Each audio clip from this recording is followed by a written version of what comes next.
This is the DRF Players Podcast. Hello and welcome to the March 25th edition of the DRF Players Podcast. I'm your host, Peter Thomas Fornatale. We're going to be joined a little bit later in the show by Jonathon Kinchen, but right now I'm joined, as always, by @DRF Formulator Mike Hogan. How you doing, Mike? I'm doing great, Pete. And we have a very special guest today, an important figure in the baseball world with the season almost upon us and with our thoughts as much on baseball as horse racing these days. We thought we had to scratch that itch a little bit and bring in a renowned figure, renowned front office figure from the game, Gerry Hunsicker. Gerry, how are you doing today? Good morning. Happy to be here. We're doing great out in Arizona for spring training. It sounds fantastic compared to New York, where one day the weather, we have gotten a little bit of proper spring weather, but then every other day it's 40 degrees. So I don't know what to make of that. But you also have there's sort of an interesting tie-in, I realize, with your career, Gerry, and the three of us on the podcast, in that I live in Brooklyn, New York Mets fan. Jonathon, who's going to be on the show a little bit later, is a Texas guy. Not really that big a baseball guy, but probably not much of a stretch to suggest that he might have been an Astros fan at some point. And Mike Hogan grew up as a fan of the Los Angeles Dodgers. So three of the teams that you're the most associated with all resonate with us here on the show. So thank you very much for coming to join us today. And wanted to talk a little bit at first about your baseball background and how you got into becoming a front office member in baseball, how that process worked for you in your career. Well, obviously, I'll try to condense that and give you the short version, but essentially I was a three-sport athlete in high school and went on to play baseball in college. So as a youth, sports really was the center of my life, and I knew I wanted to remain in sports at that point, probably as a high school or college coach. And as fate would have it, I did start out coaching in college down in Miami, Florida, when Florida International University was a brand new state university. I was involved in the startup of that program, made some contacts in professional baseball, namely with the Houston Astros, got an opportunity to start with the Astros at an entry level in the front office. And from there, just things fell into place for me. I did a number of different things in the front office, got back in the field as a coach in the minor leagues for a while, then went on to be the farm director of the New York Mets, spent 7 years there. And I might add, to intertwine my racing career, harness racing was very prevalent back in those days. This is some 25 years ago now we're talking, and every year they had a celebrity harness race series at Yonkers, and I was fortunate enough to drive in a few of those races for a couple of years, so it was actually still one of the thrills of my life, because my fantasy life, I would probably be a harness race driver today. That's fantastic. I can't even imagine that experience of Modoc-ing around Yonkers Raceway in the back of the sulky. I'm very curious, like in terms of skill set, when you're back there in a harness race, what's mostly going on? Is it tactics that are on your mind? Is it have to do more with sort of communing and getting the best out of the animal you're working with? What is it? Describe a little bit what that feeling is like of driving in a harness race. Well, I guess like most people that are, living out their fantasies, dreaming that they would one day be a major league player, baseball player, and what that might be like. I grew up more around harness racing than thoroughbred racing back then, and so I was very active as a participant in the harness industry. So I felt like I knew my way around harness horses a little bit. So when I got actually behind the sulky for the first time, just like any athletic competition, you find your heart pounding, and it's really a thrill when you are going behind the gates, behind that car, and you're coming up to the start of the race. Those horses obviously know what's going on, and you feel the horse horses' breaths pounding and the hoofs pounding and your adrenaline. It's just a huge adrenaline rush. And then as the gate opens, you're just trying to get your horse out there in position and hope you hang on and don't fall out of the sulky at that point. But I think the one thing that was kind of funny, and you got to understand, as amateur drivers, they didn't exactly put us on horses that were scheduled to run in the Hamiltonian that year. They were older horses and kind of knew their way around the track, and most of the time they were going to do their own thing. You didn't have a lot to do with strategy in that race. The horse took care of itself, but I did find myself on the rail going down the backside one time, and you get a little nervous getting too close to the rail, so I probably was about a half a sulky length from the rail, and all of a sudden, I felt this horse breathing down my neck, and literally, I think the nostril couldn't have been more than 6 inches to 12 inches behind my head, and I turned around, and here's a guy trying to shoot the rail between me and and I remember turning around screaming at the guy, threw a few expletives at him, so he backed off, and that at least took care of one of my competitors for that race. I think he finished last. You got to be Angel Cordero, if only for a moment there, intimidating the guy trying to come up the rail. I love it. There you go. Let's talk about thoroughbred racing. How did it sounds like you grew up around harness, and that's always been part of your deal as a racing fan, but when did thoroughbreds get into the mix? Well, actually, thoroughbreds from growing up in Pennsylvania, outside of the Philadelphia area, where harness racing was prevalent back in those days. I went down, as I said, to Florida International University in Miami. This is now going back to the 70s, and they had Pompano, but that was just a very seasonal meet. So, of course, in Miami, Hialeah was in its heyday, and Leroy Jolly, and Sure. Just a host of prominent thoroughbred people were there. So I just fell in love with the thoroughbred industry there, and I met up with a fellow that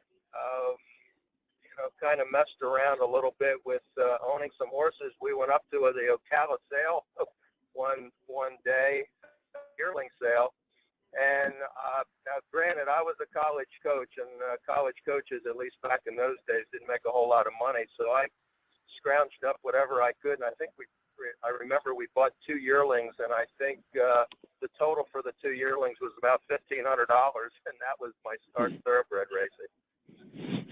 Did they end up being any good?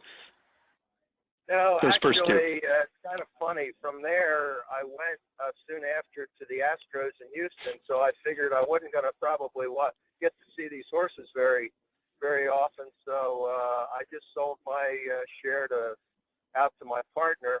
I remember coming back the next year when they were 2-year-olds and actually ready to race, going out to Calder, and I don't remember the odds that day. I'm sure we weren't one of the favorites, but the horse that I had part of was making its debut. It was a sprint, of course, on the other side of the track, and they were coming to the gate.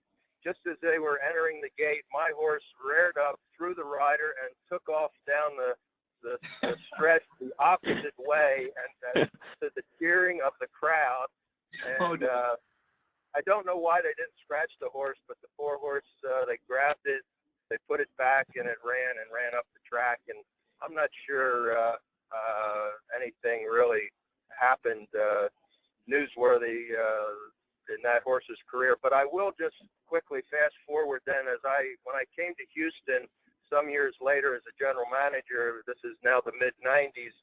Sam Houston Racetrack had been recently built, and that's when I really had an opportunity to start really getting involved in owning thoroughbreds. And my first 2 horses that I bought actually were from the estate of the late Sonny Hine of Skip-Away fame. And I remember we were in spring training, and my trainer flew in from Houston, and we got up at like 2 o'clock in the morning from Kissimmee, Florida, where the Astros were training, and we drove all night to get down to Gulfstream to watch the horses work on that morning, and ended up buying two horses from Sonny Hine Estate, one by Black Tie Affair on top, Cosine on the bottom.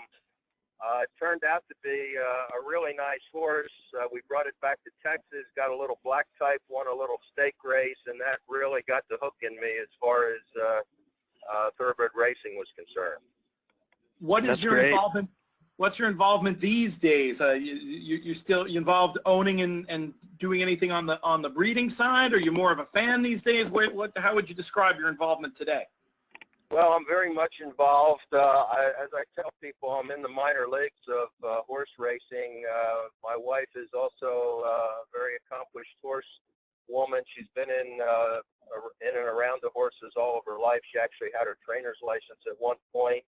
And it's something we can really share and do together, and we do a little bit of everything. We have a couple mares that we breed to. I've got a mare out at Claiborne Farm, for instance, in Kentucky. We've got a few in Louisiana that we run closer to home so we can get to see them. We got them running this time of year at the fairgrounds, for instance. And I guess one of the things that I did about 4 or 5 years ago, I got involved with the Farish family out in Lexington. They started a racing partnership called Woodford Racing. And I thought, for the little guy in racing, it gives me an opportunity to get involved in some really high-quality horses that I otherwise couldn't afford to own. And I guess one of the thrills of my career came last year, where one of the partnerships I was in had Honor Code in it. And, of course, we got to go to the Breeders' Cup and watch Honor Code run against American Pharoah, and just had a thrill of a lifetime watching Honor Code on the racetrack. That's amazing. Wow. It must be pretty cool. I was going to ask you who the best horse you've owned, but I'm guessing that would be the answer, right? Well, I tell people I had I owned a couple pieces of the tail. That was in Honor Code, but it still was a thrill to be around Honor Code. And I guess one of the other things, just being kind of a little guy in the business, I had the great fortune of being introduced to Bob McNair when I was in Houston. Of course, back in those days, Bob was very involved in thoroughbred racing, his stable being Stoner Side Stable, and had many great horses. And from there, got introduced to Mark Cassidy, and so I actually consider Mark Cassidy a pretty good friend. We did some things together over the years, pin-hooking wise. Ran a little bit up at Woodbine, where he has been the perennial leading trainer for many years. So for somebody that's just kind of scratched the surface and played on the peripheral of thoroughbred racing, I feel very fortunate that I've had a chance to meet some great people and be a part of some fun things. I have a question for you that sort of blends the racing side of things and the baseball side of things. We mentioned 3 of the teams you've been associated with before. Another team, probably the team maybe you're even the most associated with, is the Tampa Bay Rays. With both Tampa Bay and also now with the Dodgers, two of the many teams where the sort of analytics side of baseball has been made manifest, how numbers can really inform a front office's decisions in a way to make a better team. On the handicapping side of horse racing, I think we see that all the time. On the breeding side, I'm just a little bit ignorant. I don't really understand what role, if any, that analytics play on the breeding side of horse racing. What are your thoughts? Are analytics something that's going to continue to develop on the breeding side of horse racing to become an important tool for breeders?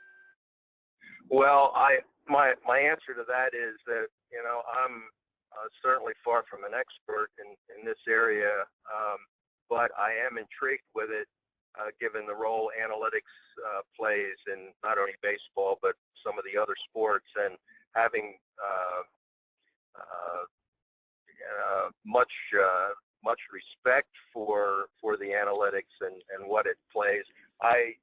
We on the breeding side, we of course get into the nickings, and you've got the 2 or 3 of the different nicking services out there.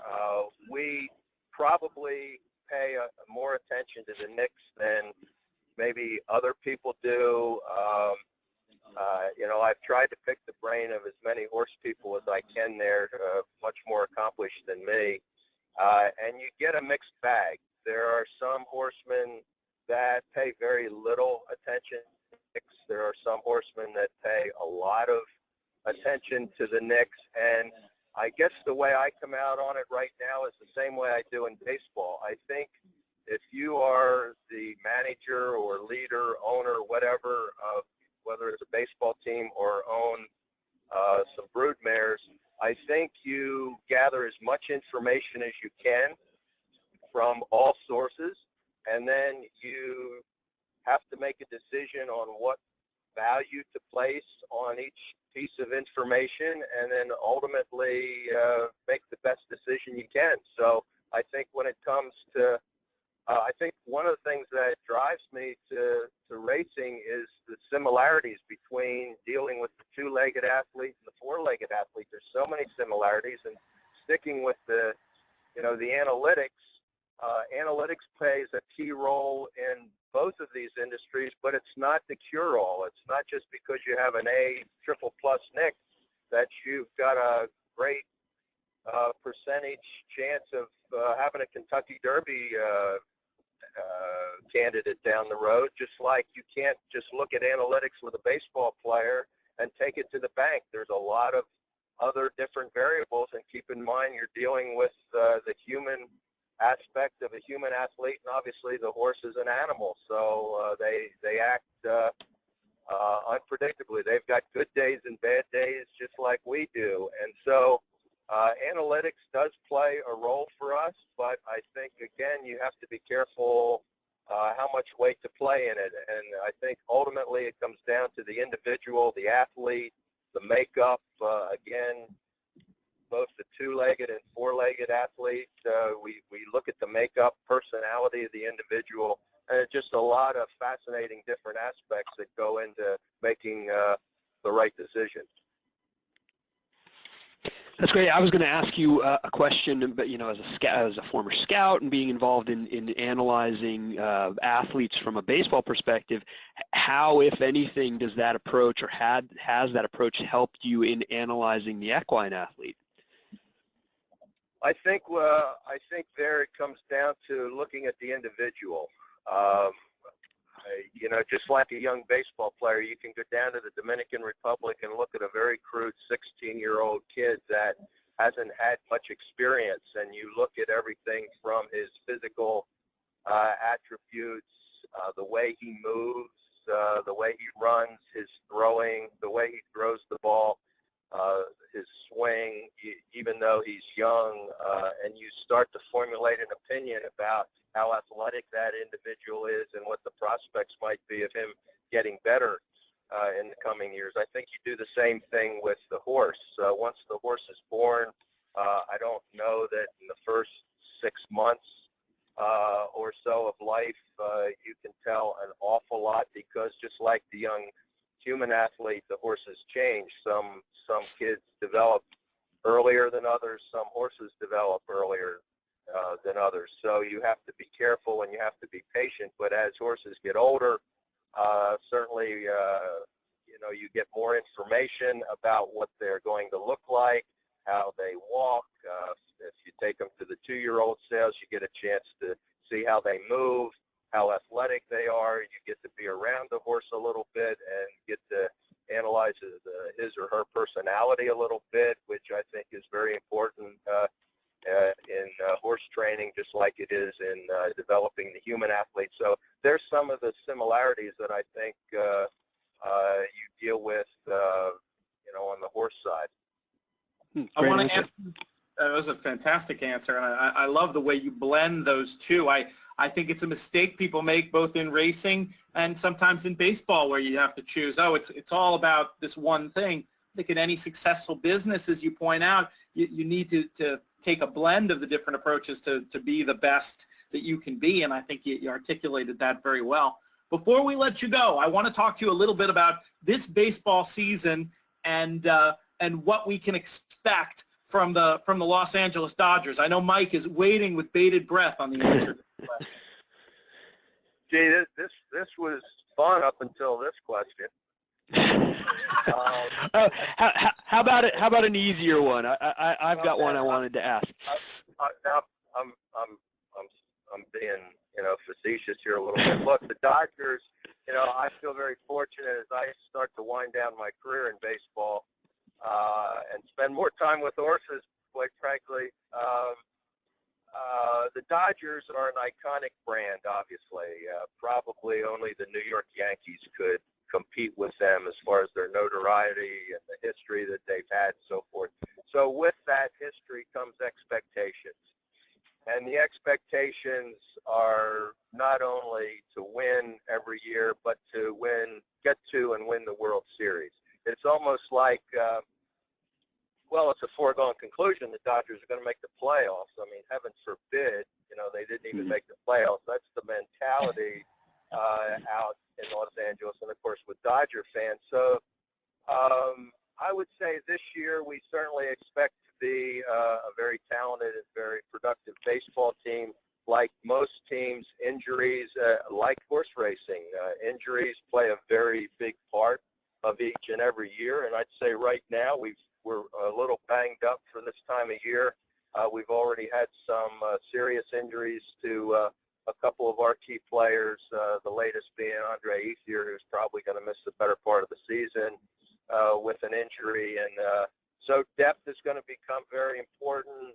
And again, here we are looking at the Derby Trail right now. Somebody's going to emerge probably in the next month or so to maybe become the front runner or even win the Kentucky Derby that's not even on the radar now. And I think with the Dodgers, that may be an interesting aspect of the season. We may have a player or two that we're not counting on to play a key role, but because of injuries, they get an opportunity and may grab that opportunity and help us. So in a nutshell, we expect to be competitive. We expect to win, and we've got great ownership, great leadership in the front office. We've got a brand new manager in place. There's a lot of excitement heading into this season. It's funny, your answer at the end there almost tipped my question. It's like you knew what I was going to ask. Is there one Dodger player currently or a minor leaguer that might not be on most people's radar right now, but you expect will make an impact at some point this season? Well, I would say there are two players that are kind of interesting. One outfielder is Trace Thompson, who we got in a trade over the winter with the Chicago White Sox. He's an outfielder, can play all three outfield positions, including, very competently play center field. Very athletic. We talked earlier about, the athleticism, looking at the horse and so forth. This kid is an exciting, athletic individual with a lot of talent, who I believe is just waiting for his opportunity to really play on a regular basis. So he would be one to watch. He may not even break with the club. That's to be determined, but he would be one with the Ethier injury to keep an eye on. And then there's a pitcher. We've had some unfortunate injuries with our starting pitchers. We had a kid that was on the radar about 3 years ago and actually pitched for us in September, Ross Stripling by name. He unfortunately, like many pitchers do today, came down with Tommy John surgery, and he's just coming back. Pitched a little bit last year. Seems to be healthy this spring. Has had a great spring. I wouldn't be surprised if Ross Stripling, before the year's out, plays a very important role for the Los Angeles Dodgers. Well, Gerry, thank you so much for joining us on the show here today. We wish you guys the best of luck. Hoping you end up right there in the NLCS against the New York Mets, and hopefully our paths will cross again at some point. Really appreciate the time today. Thank you. It was fun. Enjoyed it. Thanks very much. Cheers, Gerry. Thanks, Gerry. Love to have you back again sometime too. Great. Would love to. All right, a fantastic visit from Gerry Hunsicker to kick off today's edition of the DRF Players Podcast. Now we're going to segue to talking about this crazy and interesting weekend of racing that we have, where we have not only the Dubai World Cup, not only a loaded card from Fairgrounds. We're going to be talking about 4 of the stakes races from Fairgrounds here in a little bit, but we also have this guaranteed payout of the Gulfstream Park Rainbow Six. And I know, speaking for myself, I haven't had a chance to actually handicap these races yet, but I did want to speak to both Mike and Jonathan about a general approach to this card. But first of all, Jonathan, were you able to join us okay? Are you here? Oh yeah, I'm here. You guys hear me good? You sound great. You sound great. So we'll start with you. With your approach to this this pick six, do either of you guys know what the carry is projected to be coming into this card?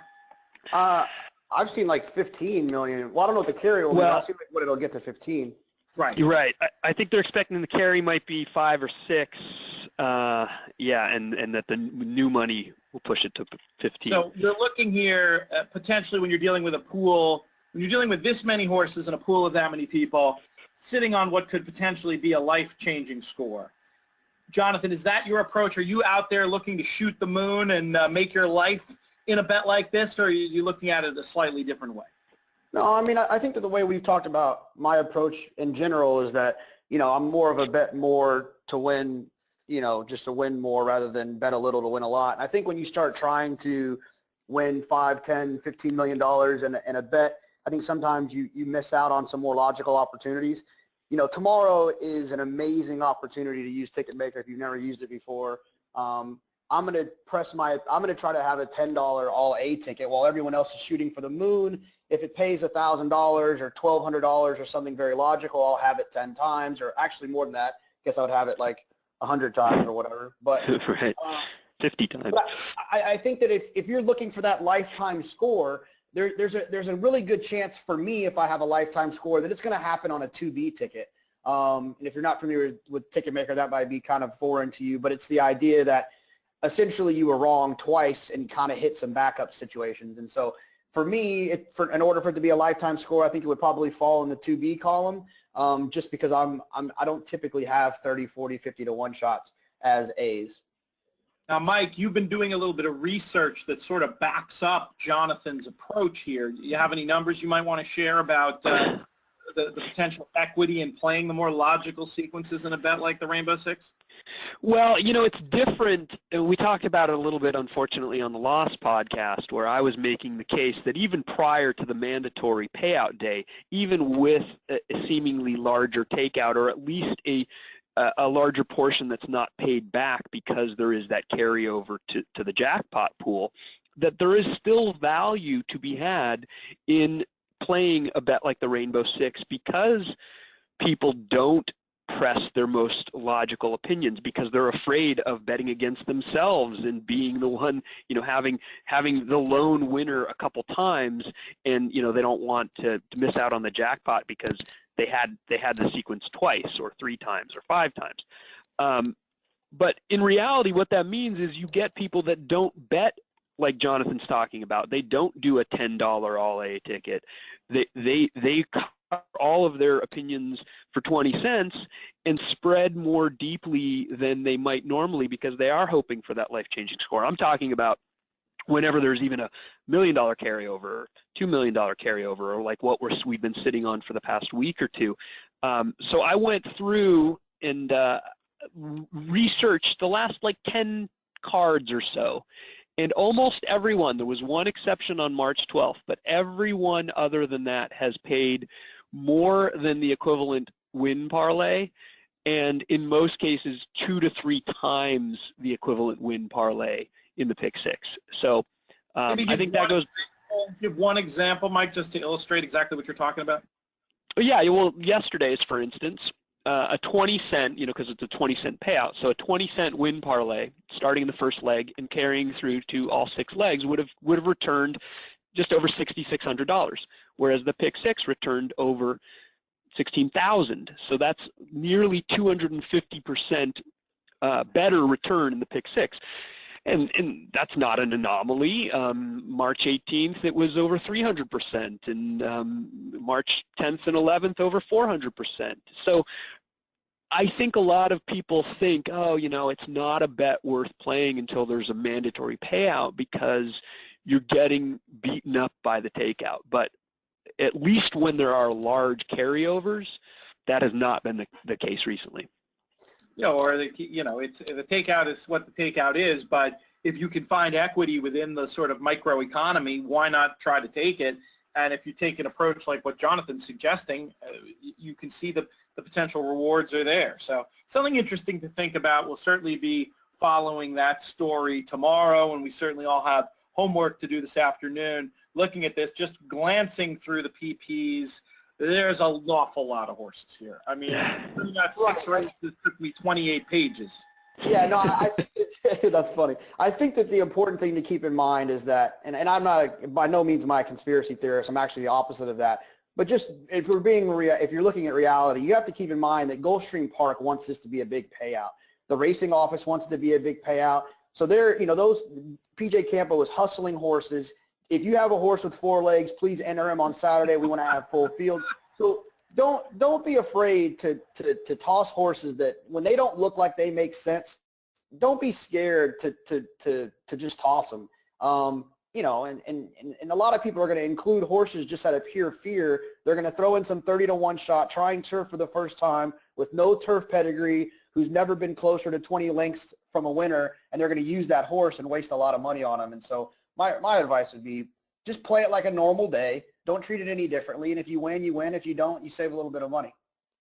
No, that's it's very interesting, and the numbers, again, bear out that maybe that fear that you're describing, Jonathan, is part of why that equity that Mike is talking about is there. All right, let's move on to what's going to be going on tomorrow morning. Well, actually, by the time the Dubai World Cup goes, it'll be the afternoon.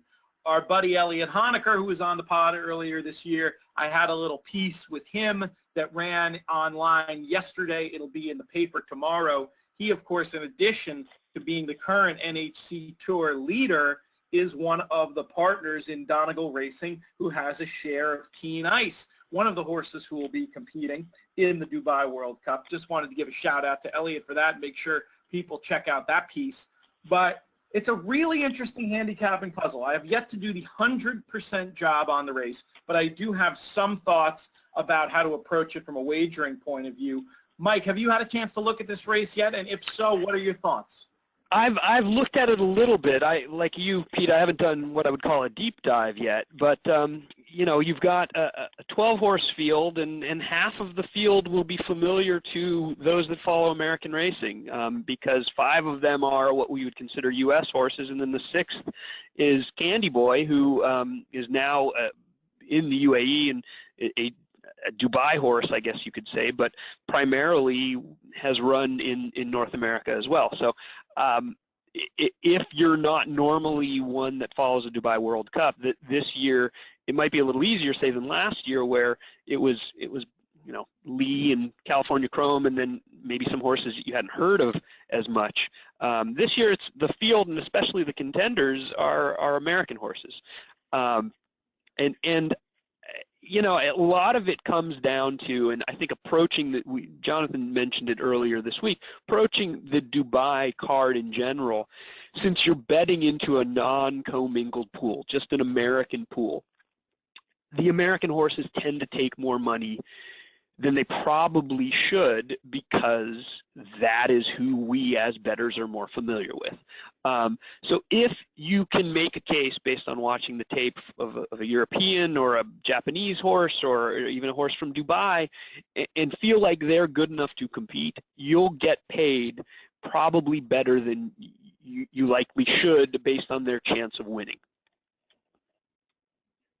Do you see anyone specifically, Mike, who fits that bill in this race? Because I kind of don't. Not in the World Cup necessarily, but on some of the races in the undercard, for instance, the Golden Shaheen, if you can beat XY Jet with some of the runners like Ronaldo the Wizard or Rich Tapestry or some of those, you'll get paid at better than what you could possibly if it were not a commingled pool, let's put it that way. Jonathan, where are you thinking of going in the Dubai World Cup? I think it seems pretty clear that California Chrome is going to be a heavy favorite here. Are you casting your lot with him or looking elsewhere? No, I actually cannot wait to bet Opportunity. I've been waiting for Opportunity to run in a 1.25-mile race. He's done it twice in his life. One time, I don't think any horse with 4 legs was going to beat Beholder that day.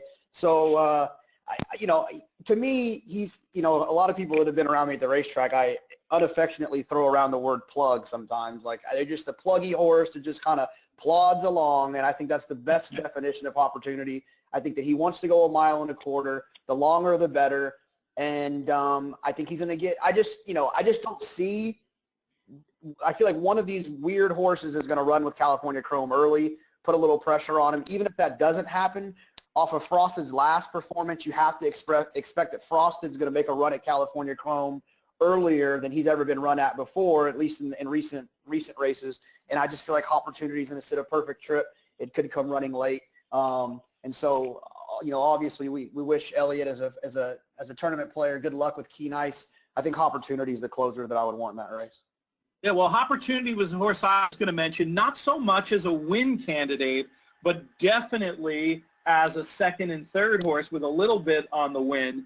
And there is exacta and trifecta wagering in this race. To me, as good as Speed and the Rail seem to have typically been on Dubai on the bigger days, we all saw California Chrome's trip in this race last year, very wide going into the first turn.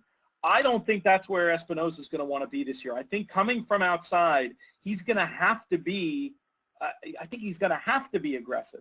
And I don't exactly know who all else is going to make the running, but these are smart jockeys. They understand the profile of the track. They understand where California Chrome is. There's a world in which the real Speed could develop and set it up for the likes of a Opportunity, certainly to grab a piece, or even a Keen Ice, who reportedly is training better than he's ever trained with the addition of blinkers, a suggestion that came from jockey Ryan Moore after the lousy race last time. So I think that's a smart way to go, thinking about trying to get a closer in here.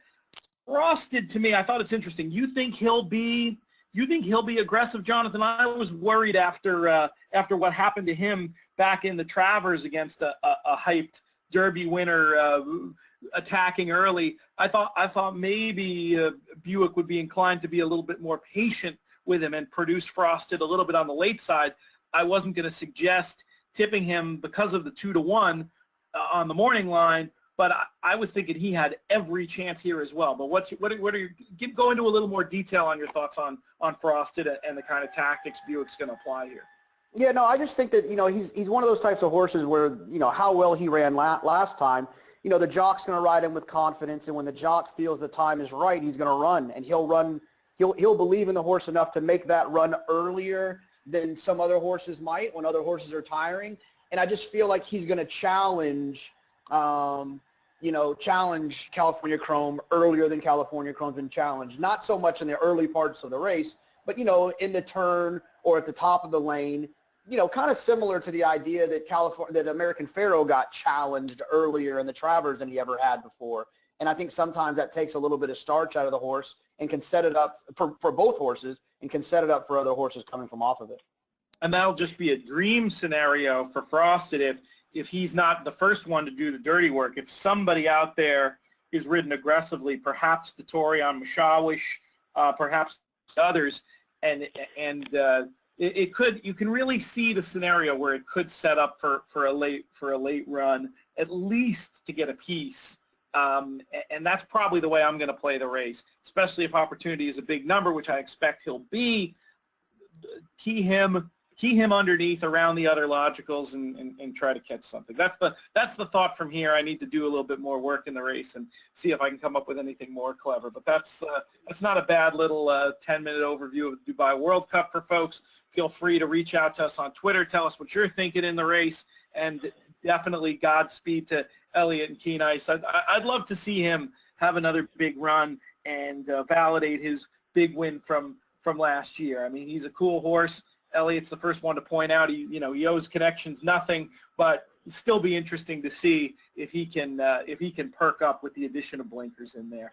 let's move on to the fairgrounds. We've got about 20 minutes to talk about 4 fairgrounds races. I think we can make that happen.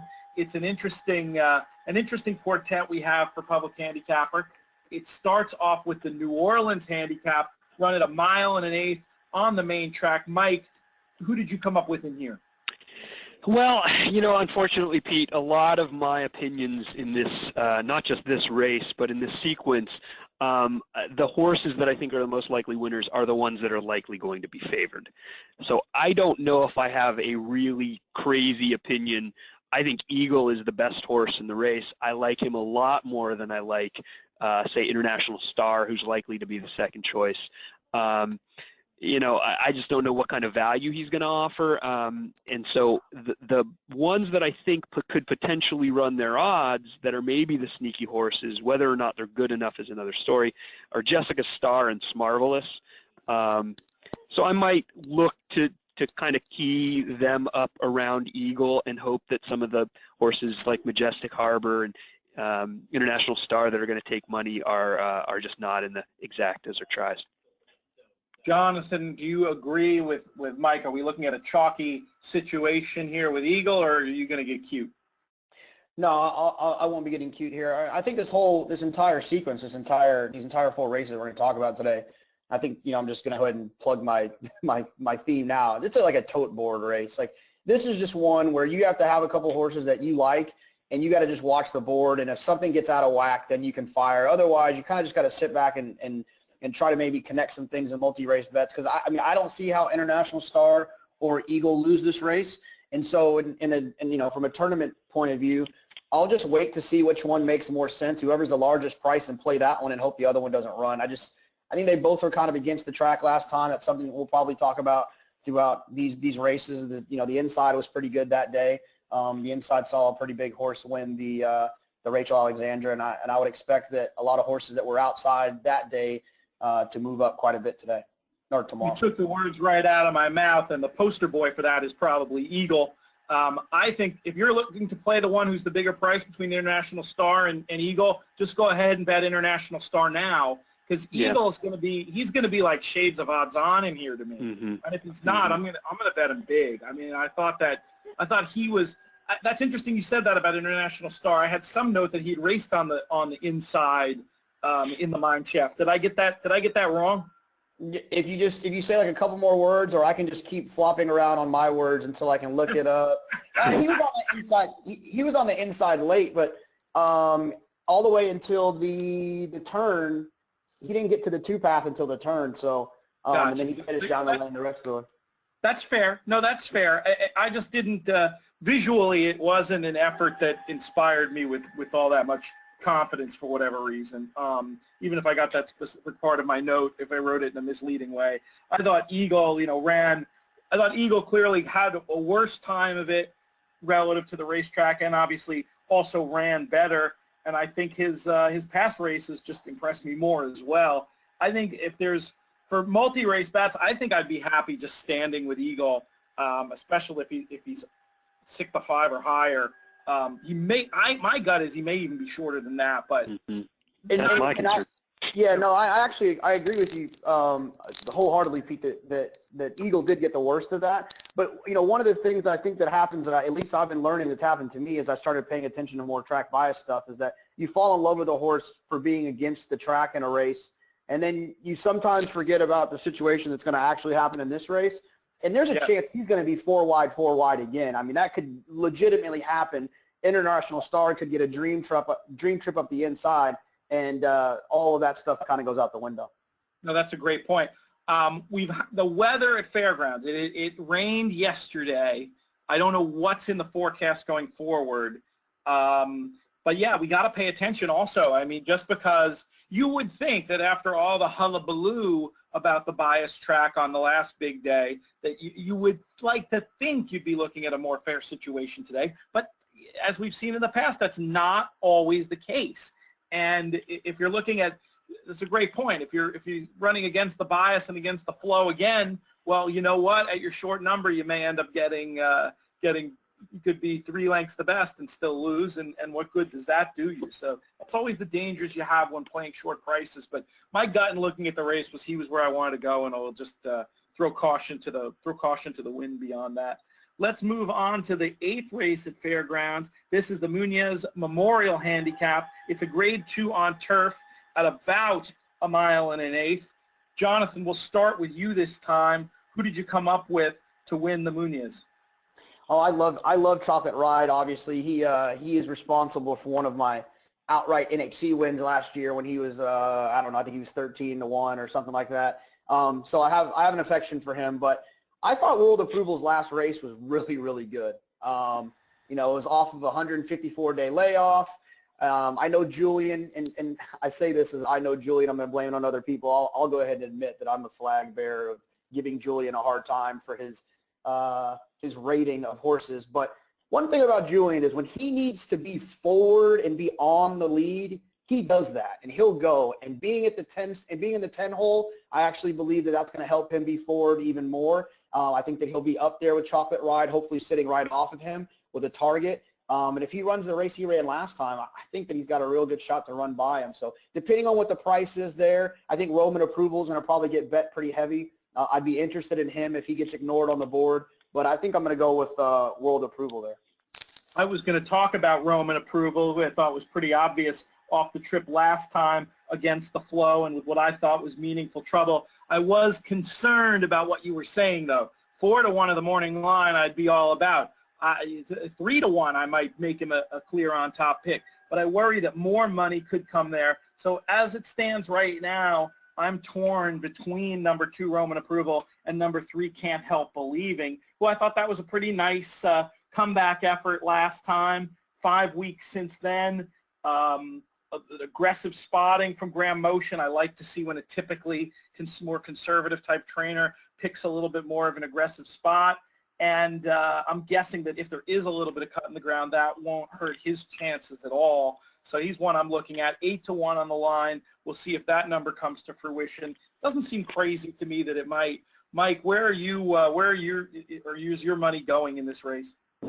You know, Jonathan and I see this race very, very similarly, and I do want to mention a couple other horses that we've mentioned on the podcast before. Not that I'm picking them today, but I was trying to make a case for Closing Bell, who I think could be interesting in his first turf start as a 4-year-old for Bill Mott.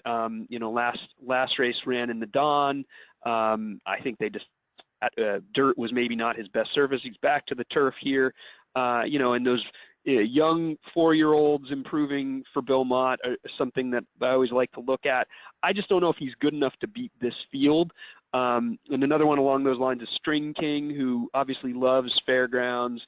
One I made a case for on the podcast before, but again, I think they're both kind of up against it. So I was looking at Chocolate Ride as the most likely winner, World Approval as the most likely upsetter. And it's kind of for a lot of the reasons that Jonathan said. All right, well, there you have the 8th at Fairgrounds on Saturday. We're going to move along to the 9th. This is the Fairgrounds Oaks at 1.16 miles. Mike, we'll keep it with you. What are your thoughts on the Fairgrounds Oaks? Well, you know, Jonathan kind of hinted at it a little bit, where a lot of the runners from this race are coming out of the Rachel Alexandra, which was run on that day where the winner, Venus Valentine, was a huge price, and we even mentioned on the podcast that Tom Amos had said on the Steve Bick show afterwards that he went to the track and complained about the rail bias, and he at the time said he felt like he was the least complained about it, since his horse ended up winning by coming up the rail at odds of 74-1. So when I was first handicapping this race, that was obviously the prism that I was using to analyze not just the Rachel Alexandra, but also it will come into play next race that we're going to look at, which is the Louisiana Derby, which had a lot of runners from the Risen Star. So with that in mind, I felt like, you know, stage play, as much as she will likely take money here, hopefully she will be a little bit more value than she was at the 3-5 last race. I felt like she was against it way too wide all the way around. And then at the top of the stretch, I saw something that I had to rewatch about 3 or 4 times. I don't know if you guys saw it, but to me it looked like James Graham's whip on Midnight on Onkani, or Okani, or however you say it.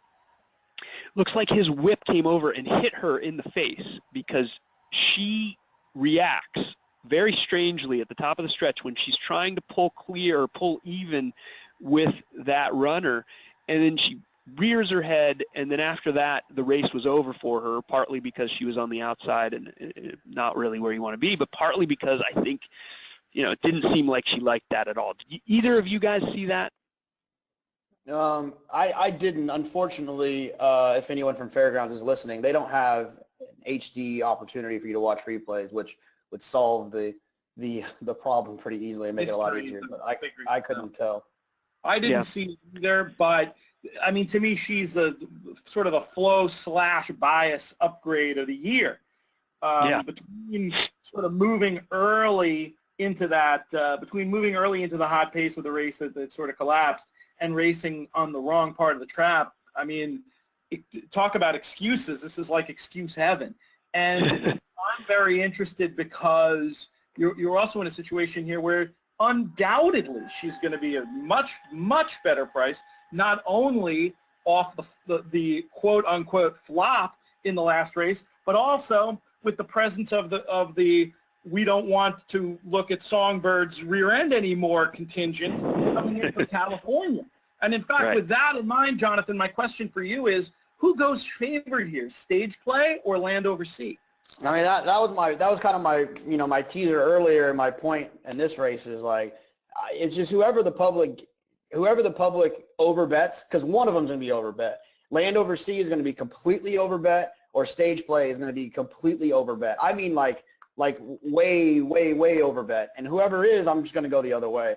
And if they both take an unbelievable amount of money and I can get Dream Dance the 7 at 15-1, then I'll just play her and let the other two beat me. But, this is completely a tote board race for me.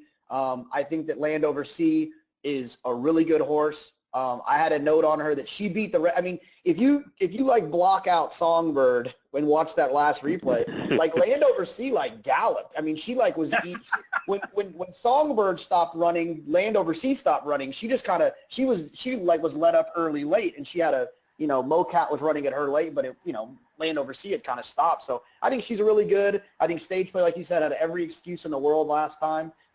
If she did get hit in the face, that's just another excuse to add on. And I just feel like one of those two is going to be overbet. If they are, I'm going to look at Dream Dance. I think Dream Dance provides a lot of value. She ran some pretty big races at 2-year-old. And so if she can kind of find some of that and prove just a little bit as a 3-year-old, I think she fits with the top two without any question. Let's talk about Dream Dance a little bit. We saw her.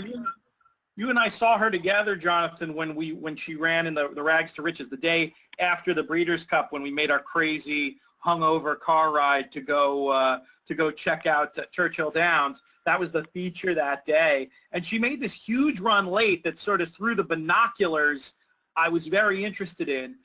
When the flow figures came back and the race came back as a little bit of a downgrade, I wasn't sure what to think.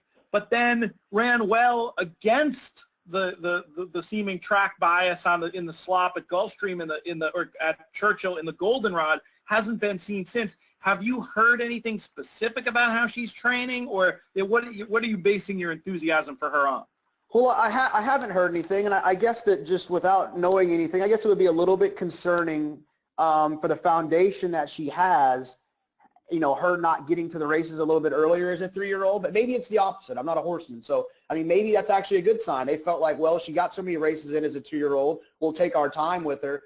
I think the biggest thing for me is that, and this is something that actually Ryan Flanders, a friend of mine, has kind of made me pay more attention to, is when horses run figures as a 2-year-old that fit with horses that are 3 now, that's a huge sign of a horse that can really step up and participate as a 3-year-old with these horses that have been getting a lot of attention and being bet early in their 3-year-old years. I think that's a great point. I'd love to see, I guess we don't have a workout report product that covers Fairgrounds, or do we, Mike? We don't. I don't think so, no.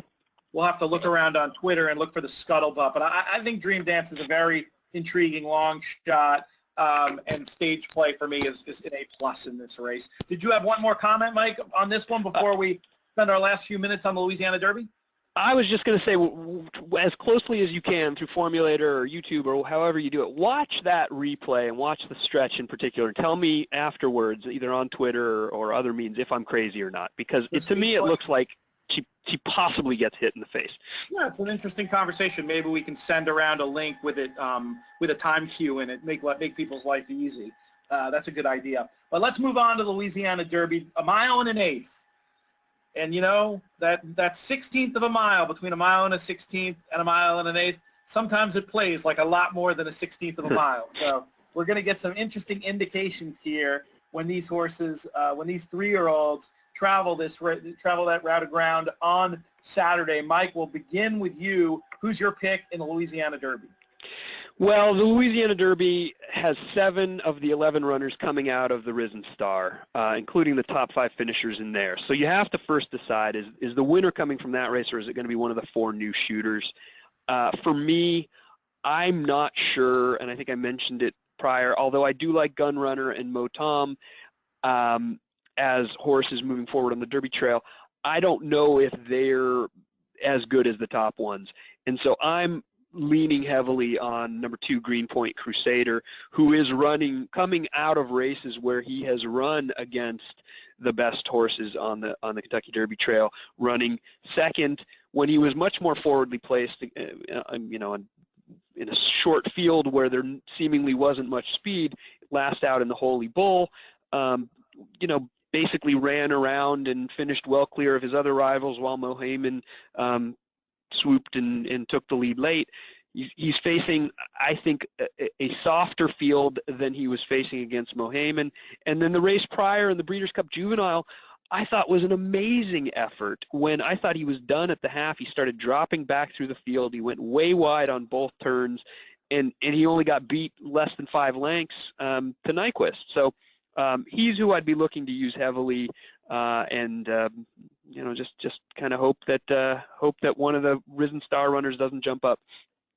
Jonathan, you're reading the Daily Racing Form website on Saturday night. The lead story is the Louisiana Derby. What does the headline say? Oh, this is actually, you messed up my opening line. I guess Sorry. It's going to be Gun Runner, Motom, and Forever Mo don't win the Louisiana Derby. I think that headline writer might have to look for another job, but I no, I know. You know, like we talked about. I mean, if you believe the rail was good that day, then you have to throw all 3 of those horses' performances out, and that's kind of what I've done. And I promise, I love Mike to death. I picked this stat before he made his pick. I'm not trying to pick on him. The biggest thing with me with Greenpoint Crusader is that I didn't really feel like he had an excuse in the last race of the Holy Bull. That pace was slow as ever, and he got drawn away from pretty impressively by Mohaymen, which might not be anything to be embarrassed about. But my biggest thing with him is his biggest effort that he's had so far has been on the slop. And if you dive into DRF Formulator and you click on the dam's name, you'll see that dam has produced 41% winners on off tracks. And so that makes me feel like that's why that horse moved up and ran so well. So he's a pass for me as well. Tom's Ready is not going to be 15-1 because I'm not going to be the only person in the world that saw him go 7 wide on both turns. Mm-hmm. He's going to be bet. I understand that. If he gets over bet based on that, then I'm going to shift all attention to Uncle Walter and just see what happens. Uncle Walter had a bad trip that day too. If you go back to Uncle Walter's Lecomte, it was respectable enough that you know, I can kind of get past his last performance. I really respect Mike Maker as a horseman. I think he's one of the most underrated. Maybe he's not underrated, but you know, you don't hear about him as much as some of the other guys. I think he does an amazing job, and I would look for Uncle Walter if for whatever reason Tom's Ready gets crushed, which he might get crushed. I think he could end up being like 6-1 or something weird like that. And so if that happens, I'd probably go in a different direction. Well, last week on the Lost DRF pod, I stole your pick. You returned the favor here because you just made my case on Tom's Ready. If the price is double digits, if the price is north of 8-1, I think I might be happy casting in my lot with him. I think I also understand your point about Uncle Walter, been thinking about him taking a step forward. I'm not sure he's necessarily ready to here, but certainly one to keep on the radar as a price play. Before we leave the race, I want to talk for a second about Dazzling Gem, a horse that many wise guys have had on their radar for the Kentucky Derby, including our pal who's going to be doing his own show and podcast here in a few minutes, Matt Bernier. But I'm just concerned. I'm interested in the horse on paper. I'm concerned about these stories about missing training and the glue shoe. And where are you, Jonathan? I'll ask this one to you. What are you going to do with Dazzling Gem here? Well, if Matt likes him, then I'm using him. I think he's run well. I think both of those performances were good. This might be my biggest enemy in this situation is, like I've said in the past, like I fall in love with horses based on allowance and maiden special weight performances, and I've been trying to improve on not doing that. But I mean, the horse looks good. I mean, he was on his wrong lead last time, so maybe he's got a little maturity that he's got to sort through. But on figures, he fits for sure. All right, Mike, you have anything else before I send us home for today's show? Yeah, I just had one question, and that was number 3 battery for Todd Pletcher and Javier Castellano, 10-1 on the morning line. What do you think his off odds are? A horse that doesn't seem fast enough here, but based on those connections, will take money. Yeah, you know what? I actually think that he'll probably drift just because, Gun Runner's going to take money. Mo Tom is going to take money. Tom's Ready is going to get over bet. Dazzling Gem's going to get bet. Forever Mo's going to get bet. There's a lot of horses that are going to get bet. I think when Pletcher gets bet for no reason, it's because there's no other options. I think there'll be some options here. It's interesting you say that because I did the numbers, and the market is incredibly efficient with dirt runners in graded stakes when Javier is aboard for Pletcher. At lower than 5-1, they win 41% of the time and have a 232 ROI. Between 5-1 and 10-1, they're like 3 for 40 and a low ROI, and above 10-1, 0 for 30. It's just a crazy. It shows me that in these cases, these horses that don't take money are never value. So I thought it was just a really interesting thing, and I was just curious what you guys thought of the likely odds. Yeah, I think he's going to be, I'm sort of between, I don't think he'll be way north of 10, but I don't think he's going to be anywhere near 5. I'd say, you'd make me pick, I'd say 8s, I'd take the under on 10. But that's, I think he looks like a horse that's just going to be a little overbet to me based on connections, but I don't think they're going to go nuts for him because, as Jonathan pointed out, there's just too many other ways to go here. Mm-hmm. Yeah, I guess my thinking was if you didn't want one from the Risen Star, he's one you might focus on. But we'll see. It's interesting. Pletcher is very interesting to follow in graded stakes relative to jockeys because I assume it's still valid, and I'm just going to make this point and let you react to it, Mike, and then we'll send it off. But remember that crazy stat about Pletcher in graded races with jockeys that aren't Velasquez and Castellano, how those sometimes get like ridiculously forgotten? And what was that stat, and do you think it still holds? Well, I don't know if it necessarily still holds, but I think that the prevailing opinion is, he's riding Johnny V or Javier. There's a reason why Todd is sending this one here, and he must really like him, and so I'm going to pay special attention because of that. And the money follows more heavily than it might if he was riding, say, Joe Bravo or riding, even Luis Saez or whoever. So that's more, and a lot of that is an outlier. You've got a few outliers like Mike Smith on Princess of Silmar and Joe Bravo on Danza. That's where you get these huge prices. These huge prices with Castellano aboard, they run to their odds. 50-1 ran 10th. It's just you don't see these horses outrun their odds very often. It's just an interesting little lens through which to view Pletcher, because when you have that many horses, sometimes it's hard to find like a real way into analyzing the training patterns in certain respects. Formulator gives you the tools to do that, and this is just one way that goes down. All right, I lied. Since we're over anyway, I'll give Jonathan one more question. You playing in any tournaments this weekend? I am. I got a round 2. I qualified in my good weekend. I qualified a round 2 for BC Qualify, so I'll be doing that. I'll probably hop into DRF Qualify, see if I can't save some money for the for the Preakness tournament that I will be at regardless if I qualify or not. And then I might take a little swing at the NHC tomorrow as well, and try to get some more points so that I don't let Elliott get too far away from me on the tour. I knew I'd rankle you talking about somebody hitting the NHC Tour who wasn't you. So, all right, folks, thank you very much for joining us today.